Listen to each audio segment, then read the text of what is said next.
Hello guys, welcome to my YouTube channel code with Anmol. आज की इस वीडियो में हम देखेंगे वेरिएबल्स क्या है जावास्क्रिप्ट में। फिर हम देखेंगे what are the best practices for naming them. चलिए वीडियो को शुरू करते हैं। पहले हम समझते हैं व्हाट इज वेरिएबल। ये एक नेम्ड कंटेनर है जो डेटा को स्टोर करता है मेमोरी में। जैसा कि आप इस कंटेनर को देख सकते हैं, ये हमारा वेरिएबल है। इस कंटेनर को हमने नाम दिया है मैसेज। ये जो कंटेनर का नाम है मैसेज, ये हमारा वेरिएबल नेम है।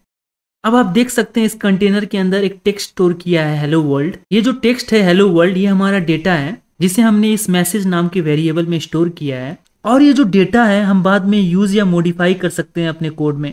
इसको मैं अपने कोड एडिटर में समझाता हूँ। हम एक मैसेज नाम का वेरिएबल डिक्लेयर करते हैं। अब हम इस वेरिएबल में हेलो वर्ल्ड टेक्स्ट को स्टोर करते हैं।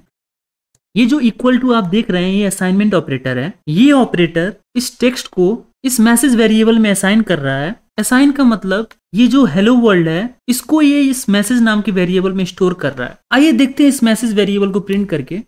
हम यूज करेंगे console.log और इसमें हम पास कर देंगे मैसेज वेरिएबल को। इसने इस मैसेज वेरिएबल की वैल्यू हेलो वर्ल्ड को प्रिंट कर रहा है। तो आप ऐसे टेक्स्ट को स्टोर कर सकते हैं वेरिएबल में और जरूरत पड़ने पे उस वैल्यू को यूज कर सकते हैं। क्या हम नंबर स्टोर कर सकते हैं वेरिएबल में? यस, हम वेरिएबल में नंबर भी स्टोर कर सकते हैं। जैसा कि आप इस कंटेनर को देख सकते हैं, इस कंटेनर को हमने नाम दिया है टोटल और इसमें हमने डेटा स्टोर की है 50 जो कि नंबर है। तो ऐसे ही आप नंबर भी वेरिएबल में स्टोर कर सकते हैं। अब हम एक बहुत ही इंपॉर्टेंट चीज को समझते हैं। अब हम नल वैल्यू क्या होती है उसको समझते हैं। अगर आपको ये बताना है कि वेरिएबल में कोई डेटा नहीं है तो आप नल वैल्यू असाइन कर सकते हैं। जैसा कि आप इस कंटेनर को देख सकते हैं, इस कंटेनर को हमने नाम दिया है स्कोर और इसमें हमने नल वैल्यू स्टोर की है। इसका मतलब इस स्कोर वेरिएबल में कोई भी डेटा नहीं है। तो अगर आपको ये बताना है कि वेरिएबल में कोई डेटा नहीं है तो आप नल वैल्यू असाइन कर सकते हैं। आइए समझते हैं इसको कोड एडिटर पे।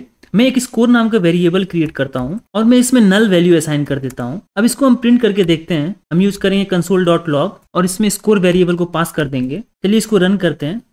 आप देख सकते हैं इसने ये स्कोर वेरिएबल की वैल्यू नल प्रिंट की है, जिसका मतलब इस स्कोर वेरिएबल में कोई भी डेटा नहीं है। तो उसको समझ आ जाएगा कि जानबूझकर इस स्कोर वेरिएबल को एम्प्टी किया गया है। तो वेरिएबल बस एक कंटेनर है जो डेटा को स्टोर करता है मेमोरी में। आप इसमें कोई भी डेटा स्टोर कर सकते हैं।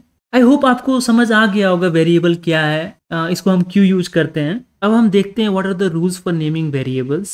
आपको वेरिएबल का सही नाम चूज करना बहुत ही जरूरी है अगर आपको अपने कोड को रीडेबल और मेंटेनेबल रखना है। कुछ रूल्स हैं फॉर नेमिंग वेरिएबल्स जो आपको समझना जरूरी है। देखते हैं क्या है पहला रूल। हमारा पहला रूल ये कहता है कि सिर्फ लेटर्स, डिजिट्स, अंडरस्कोर और डॉलर साइन सिर्फ यूज कर सकते हैं वेरिएबल में। आप कोई भी लेटर यूज कर सकते हैं from A to G and कोई भी नंबर यूज कर सकते हैं फ्रॉम 0 to 9।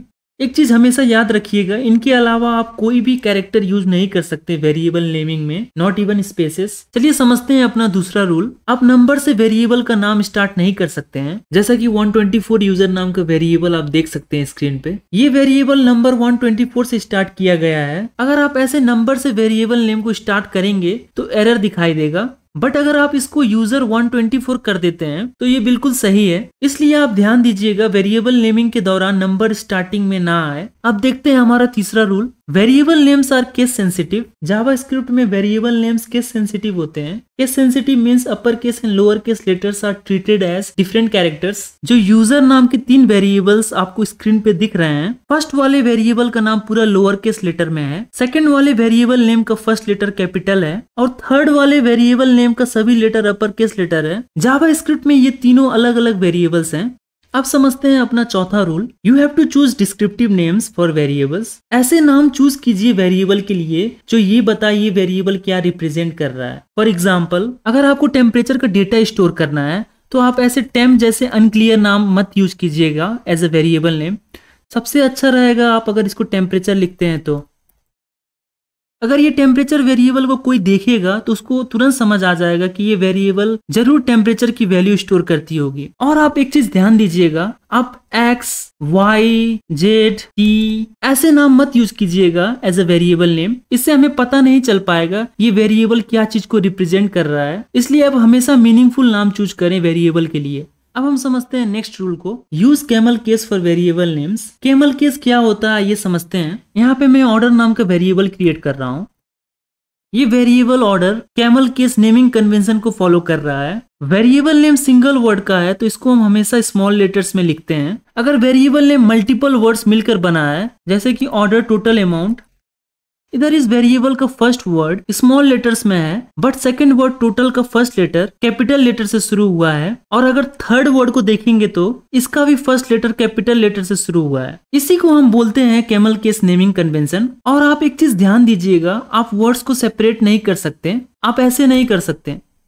देखिए एरर दिखा रहा है क्योंकि जावा स्क्रिप्ट में ये अलाउड नहीं है, तो इसलिए आप स्पेसेस मत रखिएगा वर्ड्स के बीच में। आई होप आपको समझ आ गया होगा कैमल केस यूज करके कैसे हम वेरिएबल को लिख सकते हैं। हमारा लास्ट रूल है avoid using JavaScript keywords. आपको ध्यान देना है कि आपको जावा स्क्रिप्ट कीवर्ड नहीं यूज करना है as a variable name. JavaScript keyword जैसे कि if, else, let, function, switch और भी बहुत सारे कीवर्ड्स हैं जावा स्क्रिप्ट में। आप ये सब कीवर्ड्स मत यूज कीजिएगा एज अ वेरिएबल नेम, क्योंकि ये सब कीवर्ड्स यूज करने पे आपको एरर दिखाएगा, क्योंकि ये सभी कीवर्ड्स ऑलरेडी डिफाइंड है जावा स्क्रिप्ट में। तो यही सब रूल्स हैं जो आपको फॉलो करनी है वेरिएबल की नेमिंग करते समय। आई होप आपको समझ आ गया होगा what is variable and why it is used and what are the best practices for naming them. अभी के लिए इस वीडियो में इतना ही guys. Thanks for watching my video till the end. उम्मीद है आपको ये ट्यूटोरियल पसंद आया होगा। अगर आपका कोई सवाल या सुझाव है तो कमेंट में जरूर बताइएगा। वीडियो को लाइक करें, चैनल को सब्सक्राइब करें और बेल आइकन को दबाएं ताकि नई वीडियो की नोटिफिकेशन आपको मिलती रहे। मिलते हैं अगले वीडियो में।